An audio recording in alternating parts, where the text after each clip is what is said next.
people of Earth, welcome to my second installment of JRE News. Today we're gonna talk about the new Spotify deal that Joe Rogan closed with Spotify for 250 million bucks.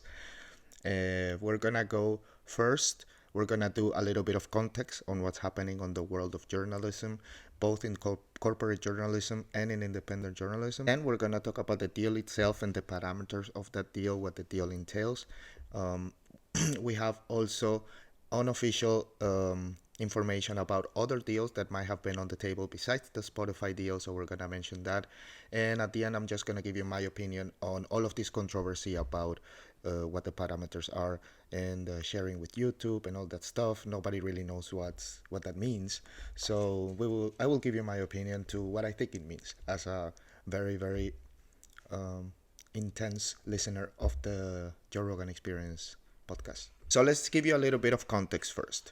There has been, of course, very famously, a lot of layoffs in corporate media. I have this article from January 26 where they go through a little bit. The links are in their description, so you can watch it yourself. I don't want to waste a lot of time here, but it basically shows main layoffs that has been happening on corporate media, and also there's a really cool graph on since December 21, all of the layoffs, strikes, and walkouts that have been happening in corporate media mainly.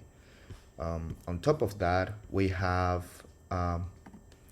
mainstream journalists, as usual, complaining about anything. And I think this girl, Taylor Lorenz, I think she wanted to do something to help journalism, like her side of journalism, let's say, and she made complete the opposite. So the full video is almost 4 minutes. I'm not gonna play it all. I'm just gonna play my favorite part. And then the link is also in the description. You can watch it fully. Here you go. If you're a young journalist today, there's almost no on-ramp to traditional journalism. Even if you do get a job, journalists' salaries have been stagnant and even declined. And by the way, we don't make that much to begin with. I don't think people understand how bad the world would be without journalists. And let me just preface this by saying So yeah, basically, journalists are not making that much money, right? And Joe Rogan just closed at 250 million bucks, $250 million bucks plus in his contract. So what does that tell me? That tells me that it's corporate journalism that is not offering profitable careers, but independent journalism obviously is, which is amazing news, of course.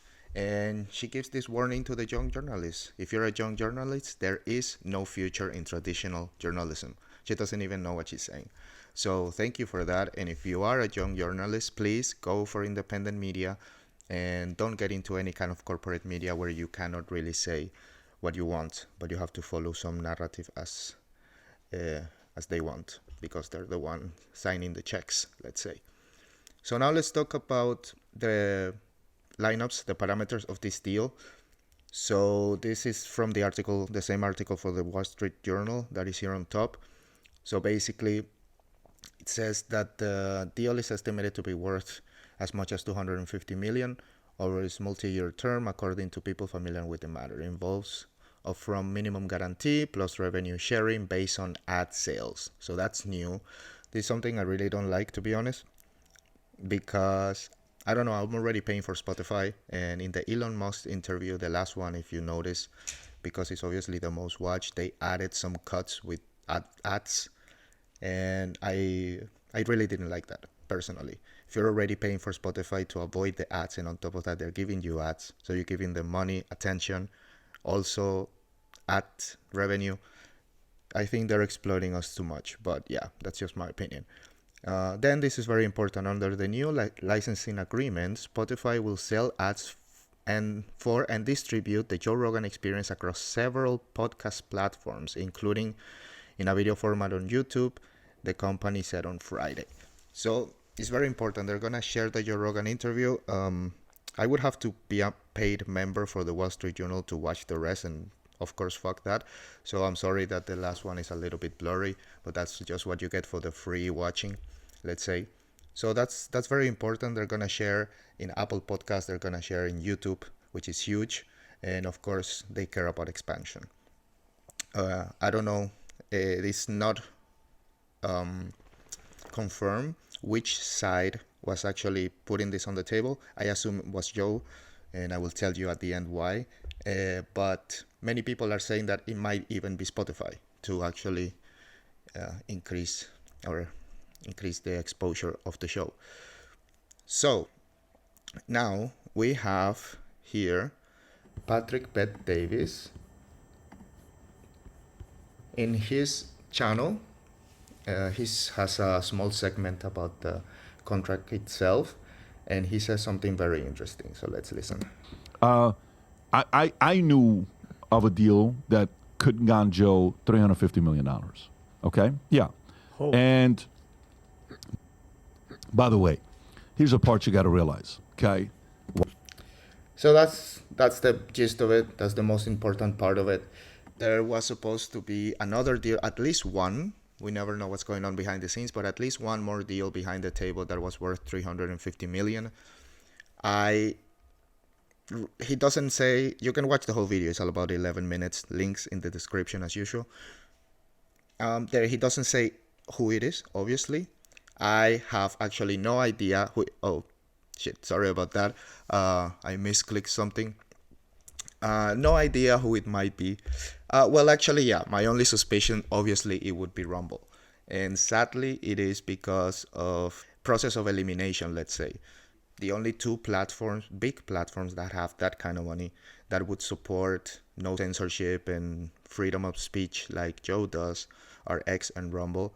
X, there's two reasons why it isn't X. First of all, because PPD says later that somebody contacted him to offer Joe this 350 million. Obviously, Elon would have done that himself, contacted him himself, and PPD would have no idea about this, obviously.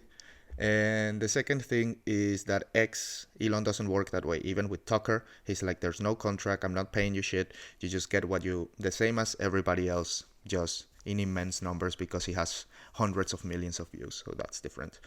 So Rumble is the only platform, sadly, that supports freedom of speech that has that kind of money. But on the other side, PBD doesn't really have a strong presence on Rumble. So I don't know if it really has a contact there. I would imagine that this contact would have come from Russell Brand maybe more than PBD. But I don't. If anybody has an idea, please comment because I have no idea where this contract or this offer might be coming from. So, and now to finish, let's give you my opinion on what this article means and this YouTube situation is.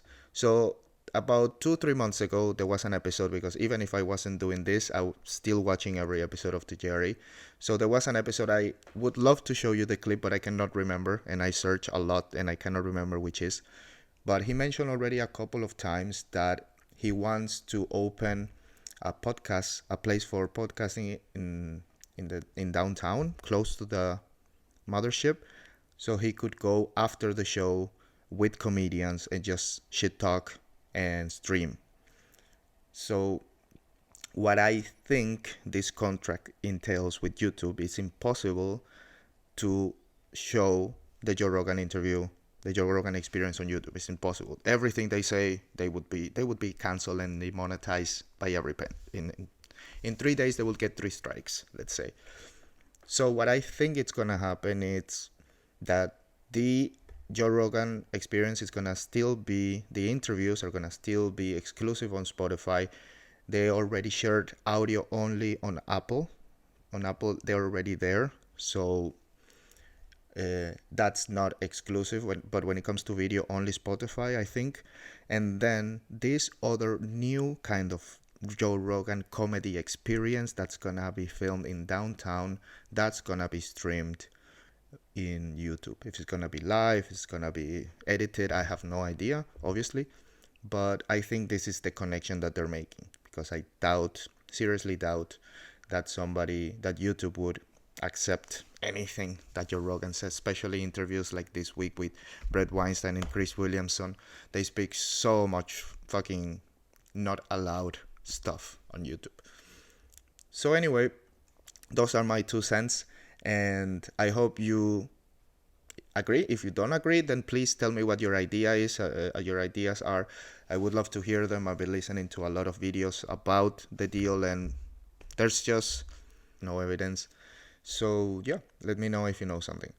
Of course, don't forget, please subscribe, like, and all that cool stuff. Tell your friends. It's very important for me, and to keep this channel going and hopefully make something cooler in the future. Here are all the platforms where we are. Please click the bell, share, and all that cool stuff. So thanks again, and stay in tune. Peace.